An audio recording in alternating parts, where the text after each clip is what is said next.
안녕하세요. 세상의 모든 돈으로 복사하는 남자 돈복나입니다. 비트코인이 일부 반등을 보이고 있습니다. 그로 인해서 업비트 기준으로 알트코인들이 상승세를 보여주고 있는데요. 이 영상이 준비되는 시간을 기준으로 4시간 차트의 200 지수 이동평균선의 저항을 마주한 상태입니다. 과연 이번 반등은 비트코인의 오랜 하락세를 극복하고 더 큰 상승으로 이어질 수 있을까요? 비트코인 주봉 차트입니다. 이번 주에 캔들이 3만 달러 이상으로만 마감을 해도 비트코인은 10주간 연속 음봉을 형성하는 상황은 막을 수 있습니다. 하지만 3만 달러가 지금까지 이어온 하락 추세를 깨기 위해 충분한 가격은 아닙니다. 일부 조정을 주고는 이전의 하락 추세를 계속 이어갈 가능성이 얼마든지 존재하기 때문이죠. 지금의 가격이 반등을 위해 충분한 가격이 아니라는 것은 주봉 차트의 하이키나시 캔들을 통해서 잘 알 수 있습니다. 잠시만요, 돈봉사님. 예전에 하이키나시 캔들을 설명해 주셨던 것 같은데 오랜만에 봐서 가물가물합니다 라고 말씀하는 분들 계실 텐데요. 하이키나시에 대해서 제가 지난 2월 7일 영상에서 쉽게 설명해 드렸는데요. 기억이 잘 안 나시는 분들, 그리고 최근에 제 영상을 보기 시작한 분들을 위해 다시 한번 복습하고 넘어가도록 하겠습니다.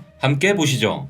오늘은 제가 여러분들께 돈스맨의 또 다른 무기를 선물해 드리려고 합니다. 돈스맨의 옷장에는 많은 무기들이 있지만 여러분들이 코린이라면 무지성으로 아무거나 가져가서 사용해선 안 됩니다. 자신에게 맞는 무기를 잘 선택해서 사용하는 것이 중요하다는 점 잊지 마시길 바랍니다. 자, 오늘의 무기는 하이키나시입니다. 하이키나시가 뭐냐고요? 우리가 일반적으로 사용하는 차트의 캔들은 고점과 저점, 시가와 종가를 사용해서 캔들 몸통의 크기와 색깔, 그리고 윗꼬리와 아랫꼬리의 길이가 만들어지는데요. 하이키나시 캔들은 시가와 종가, 그리고 고가와 저가를 다른 공식을 통해 도출해냅니다. 하이키나시 캔들의 시가는 직전봉의 시가와 직전봉의 종가를 더한 것을 반으로 나눠서 도출하고요. 종가는 시가, 종가, 고가, 저가 모두 더한 것을 4로 나눠 도출해냅니다. 아우 머리 아파, 뭐라는 거야 하셨나요? 굳이 여러분들이 이 공식을 외울 필요는 없어요. 하이키나시라는 일본어는 평균 막대라는 뜻을 가지고 있는데요. 그렇기에 하이키나시 공식 자체도 평균을 얻어내기 위한 것이라는 의미만 이해하시면 됩니다. 자, 우리 코리니 분들 머리가 조금 아프시죠? 이전의 공식은 잊어도 됩니다. 지금부터가 중요합니다. 아랫꼬리가 없고 윗꼬리가 긴 양봉은 강한 상승세를 나타냅니다. 반대로 윗꼬리가 없고 아랫꼬리가 긴 음봉은 강한 하락세를 나타냅니다. 한편 캔들 몸통은 짧은데 위아래 양쪽으로 긴 꼬리가 만들어진 경우는 추세의 전환을 예고합니다. 잠시만요 여러분들. 우리 꼬리랑 몸통도 모르는 코리니 분들을 위해 한번 짚고 넘어가자고요. 이게 바로 윗꼬리고요. 이게 바로 아랫꼬리입니다. 그럼 몸통은 뭐냐? 이게 바로 몸통이에요. 이제 아시겠죠? 이게 몸통을 말하는 겁니다.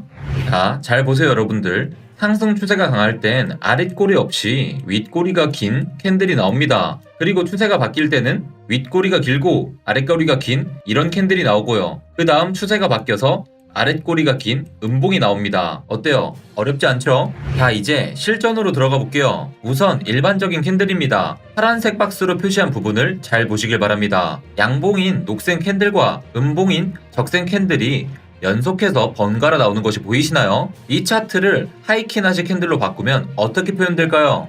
잠깐 넘어가기 전에 우리 코리니 분들을 위해서 하이키나시 캔들을 어떻게 볼 수 있는지 설명해 드리겠습니다. 트레이딩 뷰에서는 화면 위쪽의 캔들 캡을 눌러보시면 하이키나시 캔들을 찾을 수 있습니다. 왕코리니 분들 실망하지 마세요. 트레이딩 뷰는 전 잘 모르는데요 하시는 분들 계시죠? 업비트에도 있습니다. 자, 이제 무기가 갖춰졌으니 비트코인 일봉 차트를 하이키나시로 바꿔보도록 하겠습니다. 하이키나시 캔들로 표현한 비트코인 일봉 차트입니다. 캔들의 색깔이 실제 추세에 맞게 정렬이 된 것이 보이시나요? 하지만 이렇게 보면 저항 돌파를 못하는 가짜 반등까지도 양봉으로 표현되기 때문에 큰 흐름 속에서의 노이즈는 잡아내지 못했다고 볼 수 있습니다. 그럴 때 우리는 차트의 시간 프레임을 늘림으로써 노이즈를 걸러낼 수 있는데요. 자, 이제 하이키나시 캔들을 주봉 차트로 확인해 보겠습니다.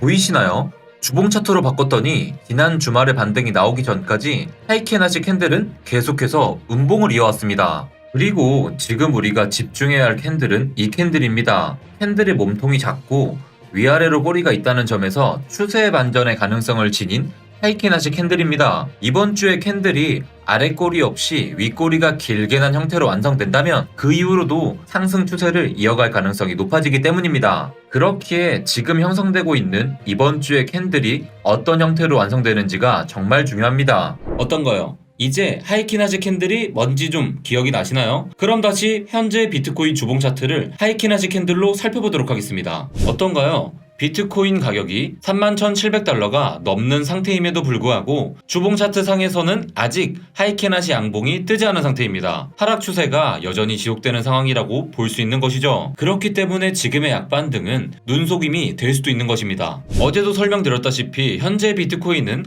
헤드앤숄더 패턴을 보이고 있기 때문에 35,500달러에서 37,000달러에 이르는 가격까지 상승이 나온다고 해도 안심하기 힘든 상황입니다. 37,000달러가 저항으로 작용해 다시 하락세가 시작된다면 훨씬 큰 하락이 발생할 가능성이 높아지기 때문이죠. 그렇기 때문에 지금부터의 반등이 진짜 반등이라면 40,000달러까지 이르는 상승이 발생한 후에 다시 37,000달러를 지지로 삼는 움직임이 나와줄 필요가 있습니다. 몇 가지 기사 같이 보겠습니다. 비트코인닷컴 기사입니다. 뱅크 오브 아메리카의 CEO 브라이언이 야후 파이낸스와 인터뷰에서 우리는 블록체인 관련 특허를 수백 개 가지고 있는데 규제 때문에 시장에 참여하지 못하고 있다 라고 이야기했습니다. 규제만 풀어준다면 바로 시장에 뛰어들고 싶다는 뉘앙스로 들리는데요. 뱅크 오브 아메리카가 이 시장에 들어오면 굉장히 좋은 소식이 되겠습니다. 코인텔레그래프 기사입니다. 글래스노드의 온체인 데이터에 따르면 비트코인 장기 투자자들이 3만 달러 근처에서 물량을 쭉쭉 흡수하고 있다는데요.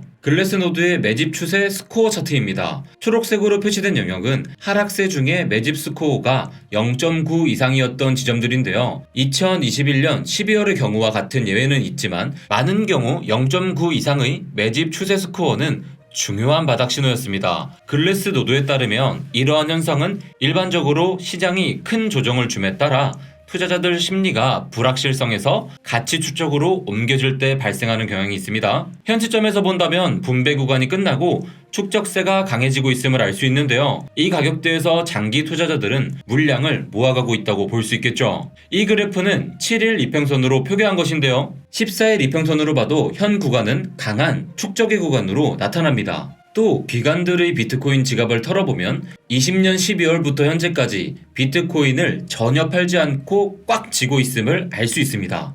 전체 거래소의 스테이블 코인 잔고가 신고점을 달성했습니다. 약 300억 달러의 총알이 거래소에 장전되어 있는데요. 현재 크립토 시장의 상황과 안 좋은 거시경제 흐름으로 투자가 보류되곤 있지만 이 자금이 매수세로 들어오게 된다면 시장의 판도를 다시 뒤집을 수 있겠죠. 크립토컨트의 주기영 대표 또한 비트코인이 현재 매집 단계에 있다는 판단을 공유했습니다. 그의 관점에 따르면 현재 비트코인은 뚜렷한 매집 단계에 있으며 2021년의 상승장을 이끌었던 기관들이 비트코인을 매집했던 가격이 25,000달러에서 30,000달러 구간이었다는 점도 중요한 포인트라고 덧붙였습니다. 지금 사지 않을 이유가 무엇인가? 라는 질문을 던질 정도로 그는 자신이 있는 것 같네요. 정말 지금이 바닥 가격일까요? 결과는 지켜봐야겠지만 그 누구도 이 시장에 대해 100% 확신을 가지고 말할 수 없다는 사실은 여러분들도 잘 아실 거라고 생각합니다. 지금이 바닥이든 더 깊은 바닥이 있든 중요한 것은 투자자로서 침착한 심리를 유지하며 상황에 맞게 대응하라는 것이 무엇보다 중요하다는 점 잊지 않으셨으면 좋겠습니다. 비트코인의 사회적 수용이 어떻게 진행되고 있는지도 살펴보겠습니다. 급증하는 인플레이션에 대응하여 아르헨티나는 점점 더 비트코인 친화적 국가로 되어가고 있습니다. 아르헨티나는 2016년부터 인플레이션과의 전쟁을 벌이고 있는데요. 중앙은행에 대한 신뢰 부족이나 정부의 과도한 지출 등의 요인으로 인해 아르헨티나 페소는 심각한 수준으로 평가절하된 상태입니다. 이로 인해 인구의 37% 이상이 빈곤선 아래에 놓였고 다른 많은 이들의 저축이 허공으로 사라졌습니다. 상황이 이렇다 보니 현재 크립토 시장이 몇 달 동안 약세를 보이고 있고 중앙은행이 금융기관의 디지털 자산 운용을 금지하고 있음에도 불구하고 많은 아르헨티나인들은 인플레이션 해지 수단으로 비트코인에 눈을 돌렸습니다. 현재 아르헨티나의 암호화폐 침투율은 12%에 도달했으며 이는 페루, 멕시코 및 기타 지역 국가의 2배 수준입니다. 자국 통화의 인플레이션이 심각하다 보니 현재 비트코인뿐 아니라 스테이블 코인에 대한 관심도 높아지고 있는데요. 우리에게 암호화폐는 투자 수단일지 몰라도 아르헨티나 같은 국가에서는 생존의 수단이라는 것을 알 수 있습니다. 알베드로 페르난데스 아르헨티나 대통령은 작년 한 영상에서 이렇게 말했습니다. 현재 암호화폐에 대한 엄청난 논의가 있습니다. 이는 전 세계적인 관심사이며 신중해야 할 문제입니다.